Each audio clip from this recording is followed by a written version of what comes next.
Telefoto Vui. Maloma taya Asiata le ai se me ya uia le se me o se ai le me o lo fa peona tatu fa so ai ma fa ali ai o lo fin ngalo male ya taua avatu voi se vai vainga se vatu la fa mtalanga le o le excuse me fainga mai ele fa msingonga o le fa pe mai. Our hands are tied because our job is not to change the law, but our job is to interpret the law. And this is the reason, and the only reason why Kuila Epa is so like this, honestly. Magwaboy sa Kuila Epa fay mai ikakaw nga fisili mai aya o iya nga fayar kulafo. So, esa olan la ko fam kalanga. Esa olan la ko fam kalanga. Al mele ala ko elo pulo ile peles kenge o fam singonga o fangua masuafa, because he came out and said it so clearly. La ko ke Silvia leleia o kula fongo ia nga fau elo kula fongo inga ia pui ai kanga kangu o Samoa o le kula fongo nga fau si inga e kuila epa male Hrpp inga ia pui ai la ko.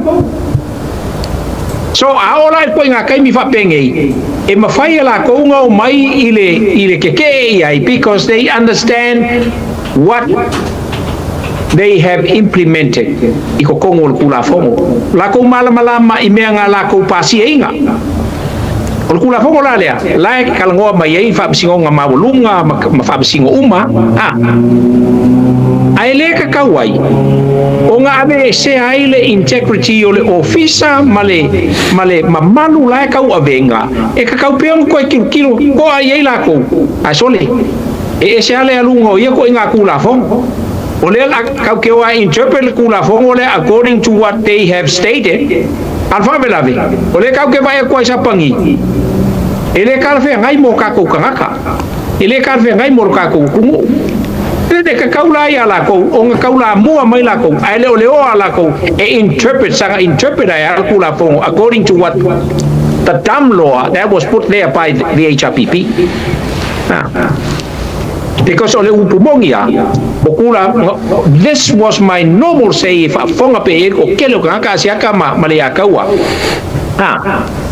ele ka kaua loa kula fongo fausieinga ele Hrpp, because they are all unconstitutional. When a law is unconstitutional, it cannot become law. Pablabe o mea kamaia e vai kwa la soli ele fa vai ole ku ai puafia le la o mai ngi le wole ko sa fa ngi ka ingol malo le o fa ngo fia ya la ko o ngala ko attacking me umangi, because they know they built that law according to what they wanted. Aya o ila le o mi ai ko wi le o mi ai la o fio ngal fa msing le o mi ai fa msingo maulunga le o mi ai la o fionga ile afo ile lo yasili le o mi o mai ile judicial ka ko kosea ile o se system ngale le o fausi inga pe ya o nga sa ngole pele skenge o fa msingo ngo fa ngo masuafa o le melang ile la ko ya ma fa ke va ko ya fo ila ngalu i o ngo kula fo. The president was absolutely right. Longa winga, o kai milenge,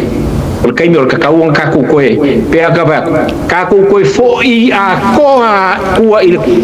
abe ese uma fa vai fo len koe, lenga koe kusia el vai ngalea, kaku koe fo I el fa vai papang fausia ko o ama kaku maku, lenga o fa vai nga fausia ilunga, o musumunga lenga ole ku ai nga fausia ile lofa, o fa maong male ako mo samo ka ko fo ai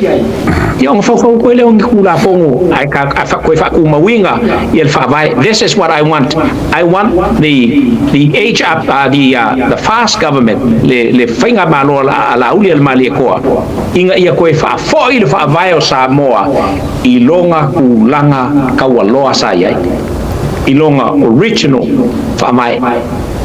ko fa fo ia inga e ka ku ke le pisai ka ku ke le finga wai e le fo se sifia anga ia ya pe ngo foi aku asiaka ma le atawa. I'm starting to disrespect ngai ko nga kulafongo because o kulafongo kuila e pa malanga Hrpp nga fawe e a fo e kau mi ai le ya kau kangaka le innocent Samoa ia a fai o e a kensi ala ko e longa winga e o kiale le innocent Samoa ai ku mau pe ale ka ku ke vai e pengo fa ku le amakanga la la u forsanga e ka ku felo inga le mele u vai ku e kuila epa and his Hrpp they are a minority but ola ko wi ole falling me ola ko wi le la ku controlling al ka ku because they understand every single word in that kulafong ya ilenga fa lol but ole me ka nga fai do it now. I urge the Prime Minister, the Honorable Prime Minister and his cabinet to do it now. Sape ko ka lepe ako me uma ka ko ako makal fau se ingol ka ko who cares? Ai fau se me silion ka wa malei mo sa mo ilenga fa lor ba ko fa fonga sam. Paro fa tai ya. Okay, mo kwa lango ingal finga lo vui. Mal me foleng fa kola kala asia kai pusaro por baso ke ngi okay pole ke le lo ba ya ku e le lava ka ko lawyer fa vai por constitutional lawyers por constitutional judges from single constitutional judges awal mele kup le la sa o ye vul mele ole o kula fongo yenga fa kula epa ale la awa nga I fa nga kula fongo kula epa asa kongo e fa nga le constitution awa fa le nga le constitution kula fongo yenga fa kula epa on fa mo fela ilon ka ale la o lokem kula fongo kula epa aka kier fa va sa mo o fa ficar nga le ngai mai le ka fon ko lo yasili fa msingo sili se fa msingo ele constitutional nga sanga mecha wan mele kupu wa ka fon lo yasili o nga sila langa le ko ka ngo silo ye ngai usila so se kula fongo la nga fai ai unconstitutional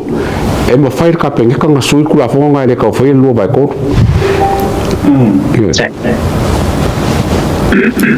ya malo manda yele tato wa fasole de fiafi ole manino le lei ma tu langa la wolunga ole tato faso ma pro kala melene o ie si la fia yele tulu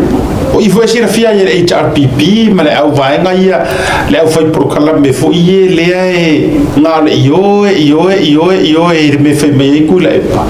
o foi o pro kala me na they will never ever ave se la ko wala yo ase ko wala lo fi ave ya kula e pa ele mfai na la to ve a or va nga le la wolunga ile tato fasoa ya nga e fa fonga ma wa le fionga le pale mia ma le tai a me ole utele o finga me ai or va nga pito sili le ona ese mai ai ya le sunga la u le mali to mai so se pale mia o ma kulo ele afia ke le ko fi la uma mangai ko ingai ko aku la tala tato sawia ya tu le pa fi be ma te bile ne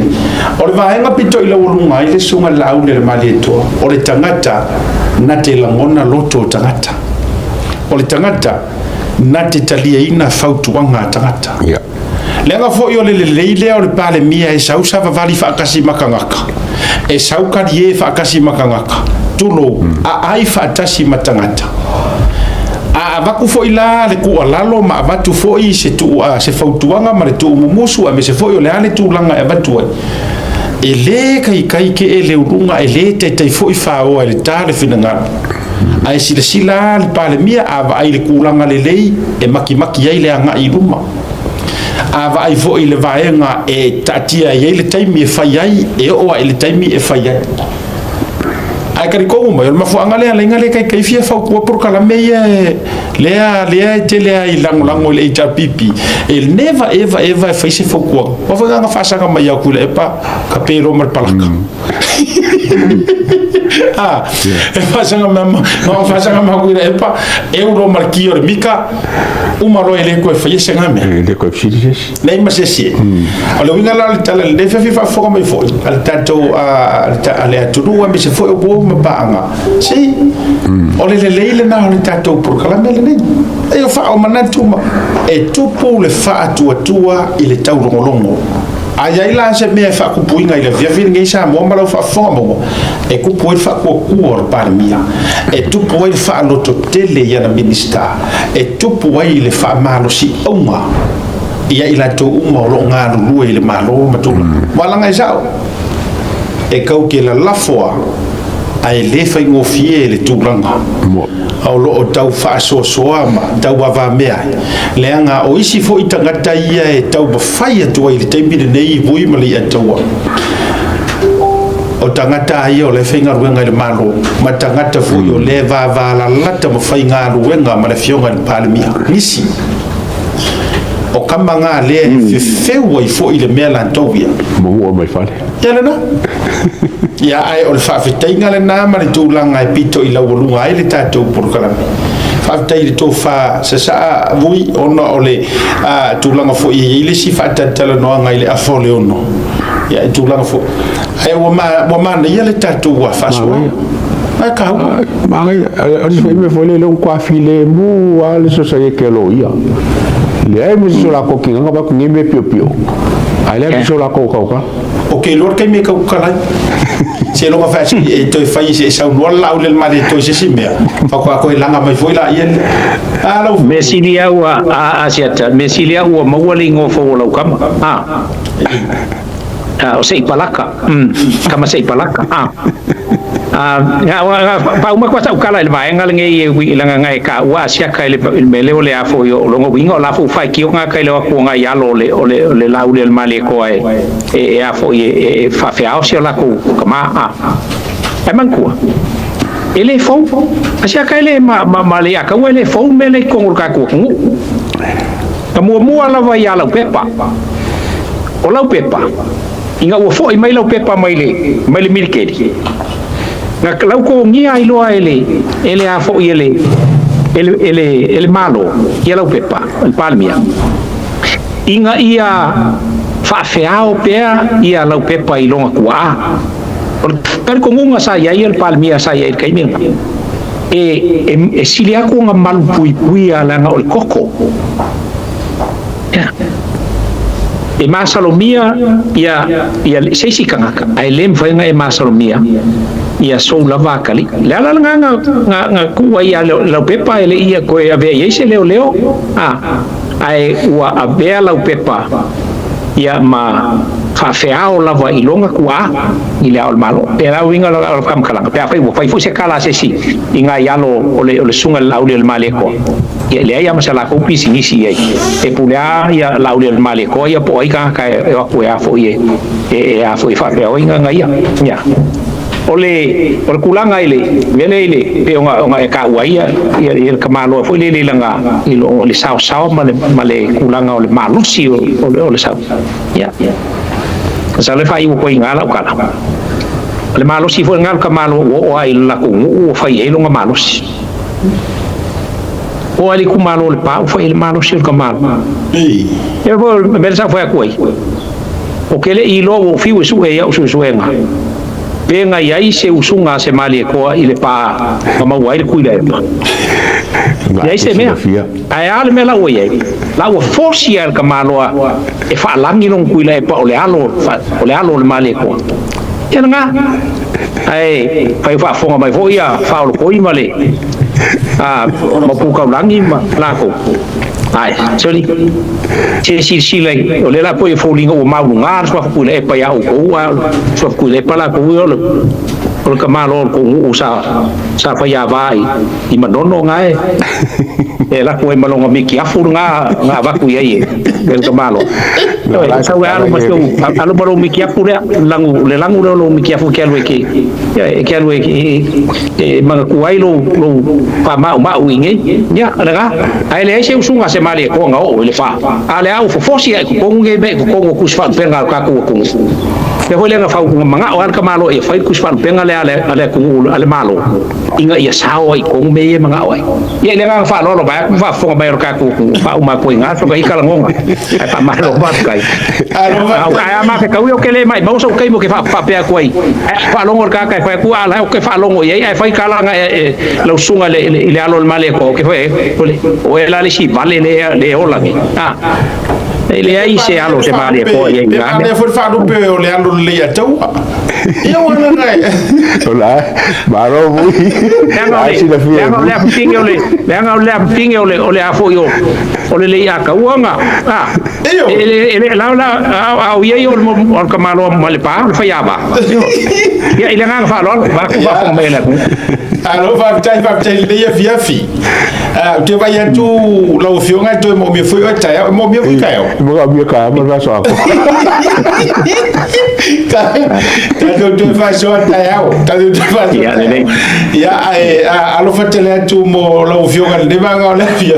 a ye se va nga fa si foi le upu fa ma fa o ta tu fa so ma vui o le upule fa be mai vui ale ai loa wa uma wasilinga kadi seulo kula fong ele kadi mai